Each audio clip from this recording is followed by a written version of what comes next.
अस्सलाम वालेकुम students, welcome to lecture 2 of chapter 2। यहाँ पर हम थोड़ा और डीपली बायोलॉजिकल मेथड को स्टडी करेंगे। पिछले लेक्चर में हमने ये देखा था कि बायोलॉजिकल प्रॉब्लम स्टार्ट होता है ऑब्जर्वेशन से। आज हम ये एक्सप्लोर करेंगे कि उसके नेक्स्ट 3 स्टेप्स क्या हैं, जिनको हाइपोथेसिस, रीजनिंग और एक्सपेरिमेंट कहा जाता है। चलें इनको स्टार्ट करते हैं। इनमें वेरी फर्स्ट जो है वो हाइपोथेसिस है। अब ये हाइपोथेसिस क्या होता है? जब साइंटिस्ट किसी भी चीज़ को ऑब्जर्व करता है जो बिल्कुल उसके लिए न्यू होती है, उसका वेरी नेक्स्ट स्टेप जो होता है वो ये है कि उसके लिए एक स्मार्ट गेस बनाए, उसके लिए एक थोड़ा सा वो एक स्टेटमेंट दे कि इसकी ये रीज़न हो सकती है। इसको हाइपोथेसिस कहा जाता है। इसको थोड़ा और इसको हम जब तक अच्छी तरीके से इसको क्लियर नहीं कर लेंगे तब तक हम नेक्स्ट स्टेप पर नहीं जाएंगे। हमारी बुक में एक बहुत अच्छी एग्जांपल दी गई है। प्लाज्मोडियम को ऑब्जर्व करने के बाद मलेरिया के पेशेंट के ब्लड सैंपल का जब टेस्ट किया गया तो साइंटिस्ट ने देखा कि हर पेशेंट के ब्लड में जो था प्लाज्मोडियम वहाँ पर प्रेजेंट था। तो उससे उन्होंने एक गैस बनाया, जिसको आप एक हाइपोथेसिस कह सकते हैं। वो ये बनाया कि मलेरिया जो है वो प्लाज्मोडियम की वजह से होता है। अब ये क्या था? एक हाइपोथेसिस था। लेकिन ये कभी भी हाइपोथेसिस जो होता है कभी भी एक फाइनल आंसर नहीं होता, इसको टेस्ट किया जाना होता है। जैसे इस साइंटिस्ट ने ये बता दिया था कि मलेरिया के पेशेंट में प्लाज्मोडियम होगा। अब ये एक हाइपोथेसिस है, ये उसका एक गैस है। अब इसको टेस्ट किया जाएगा, तो जितना टेस्ट करने के बाद ये वाकया ही प्रूव होता जाएगा तो फिर ये आगे नेक्स्ट अपने स्टेप की तरफ जाएगा, अदरवाइज इसको रिजेक्ट कर दिया जाएगा। इसके अलावा और रियल लाइफ अगर एग्जांपल ली जाए, आप कुछ देर के लिए इमेजिन करें कि एक पेशेंट है जिसको खांसी हो रही है और उसको खांसी हुई है आइसक्रीम खाने के बाद। तो आप इससे एक ये गैस लगा सकते हैं कि आइसक्रीम की वजह से उसको खांसी हुई है, आइसक्रीम की वजह से उसकी तबीयत खराब हुई है। ये आपका एक गैस है जिसको हाइपोथेसिस कहा जाता है। लेकिन इसको टेस्ट करने की ज़रूरत है कि क्या वाकया ही इसी वजह से हुई है या कोई और रीज़न भी इसका हो सकता है। तो हमेशा याद रखें कि जो हाइपोथेसिस होता है वो टेस्टेबल स्टेटमेंट होती है, उसको टेस्ट किया जा सकता हो और टेस्ट के बाद उसके सेम रिजल्ट आए तो हम नेक्स्ट स्टेप की तरफ जाते हैं, अदरवाइज उसको रिजेक्ट कर दिया जाता है। ज़ाहिर है हाइपोथेसिस जितने भी होते हैं वो करेक्ट भी हो सकते हैं, रॉन्ग भी हो सकते हैं। जैसे मलेरिया में सबसे पहले यह कहा जाता था कि ये बैड एयर की वजह से जो मलेरिया एक डिजीज़ है ये स्प्रेड होती है डिफरेंट लोगों में। तो जब इसको टेस्ट किया गया तो रिजेक्ट कर दिया गया उसी टाइम इसको। नेक्स्ट स्टेप इसका जो हमारे पास है वो रीजनिंग है। पहला स्टेप अगर कंफर्म हो जाए, क्लियर हो जाए, तो फिर हम रीजनिंग की तरफ जाते हैं। किसी भी चीज़ को टेस्ट करने से पहले साइंटिस्ट जो होते हैं वो डिफरेंट मेथड्स या कह लें कि उस हाइपोथेसिस को सपोर्ट करने के लिए डिफरेंट रीज़न फाइंड करते हैं। दो तरह की टाइप्स होती हैं रीजनिंग की, इंडक्टिव रीजनिंग या फिर deductive reasoning. Inductive reasoning specific fact से शुरू होता हुआ जनरल आइडियाज़ की तरफ जाता है। हमारी बुक में एक एग्जांपल दी गई है, like shark is a fish, all fish have scales, shark must have scales. ये एक देखें स्पेसिफिक फैक्ट था। पहले एक ही चीज़ को स्टडी किया गया, किसको? एक फिश को जिसका नाम शार्क है। ये कहा गया कि वो एक फिश है और फिश के स्केल्स होते हैं।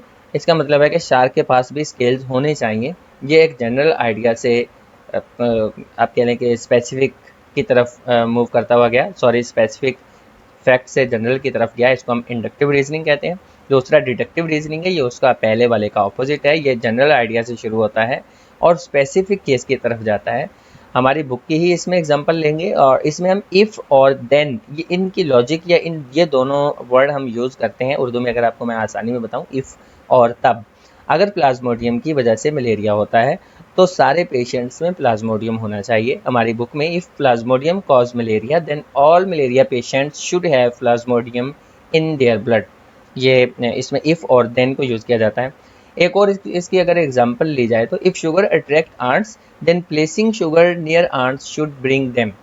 अगर जो आंट्स होती हैं, चींटियाँ होती हैं, इनको शुगर या चीनी आप कह लें अट्रैक्ट करती है, तो इसका मतलब ये है अगर हम उनके रास्ते में ही उनके पास शुगर को रखें तो इससे वो वाकई अट्रैक्ट होनी चाहिए, इसकी तरफ आनी चाहिए, तभी हमारा ये हाइपोथेसिस जो है वो आगे नेक्स्ट स्टेप की तरफ जाएगा। साइंटिस्ट ये दोनों, ये यहाँ तक दूसरा रीज़न भी क्लियर हो गया। आई होप कि आपको अब तक ये क्लियर हो गया होगा। ओके, साइंटिस्ट इन दोनों रीजन्स को यूज़ करते हैं एक स्ट्रॉन्ग बेस बनाने के लिए, ताकि वो फर्दर एक्सपेरिमेंट परफॉर्म कर सकें। नेक्स्ट हमारा टॉपिक जो है वो एक्सपेरिमेंट इंडक्टिव, सॉरी मैं ये स्लाइड्स आगे मूव करना भूल गया था, आपको मुझे लगा कि उसी में ही सब कुछ है। ओके, इंडक्टिव रीजनिंग में चलिए थोड़ा सा और आपको एक्सप्लेन कर देता हूँ। इंडक्टिव रीजनिंग में हम स्पेसिफिक फैक्ट से जनरल रूल की तरफ जाते हैं, जैसे कि शार्क एक फिश है और सारी की सारी फिशेज के स्केल्स होते हैं, इसका मतलब है शार्क के पास भी स्केल्स होंगे। नेक्स्ट हमारे पास डिडक्टिव रीजनिंग है। डिडक्टिव रीजनिंग में हम जनरल आइडिया से स्पेसिफिक की तरफ जाते हैं, इसमें हम इफ और देन के लॉजिक को यूज़ करते हैं। फॉर एग्जांपल मलेरिया है, अगर प्लाज्मोडियम की वजह से मलेरिया होता है तो मलेरिया के जितने भी पेशेंट्स हैं सबके ब्लड में प्लाज्मोडियम होना चाहिए। यह डिडक्टिव रीजनिंग था। नेक्स्ट इसके बाद एक्सपेरिमेंट है। हम एक्सपेरिमेंट को अब स्टडी करते हैं।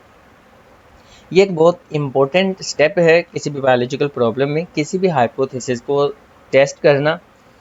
अब ये एक्सपेरिमेंट से, डिफरेंट किस्म के एक्सपेरिमेंट से इसको टेस्ट किया जाता है।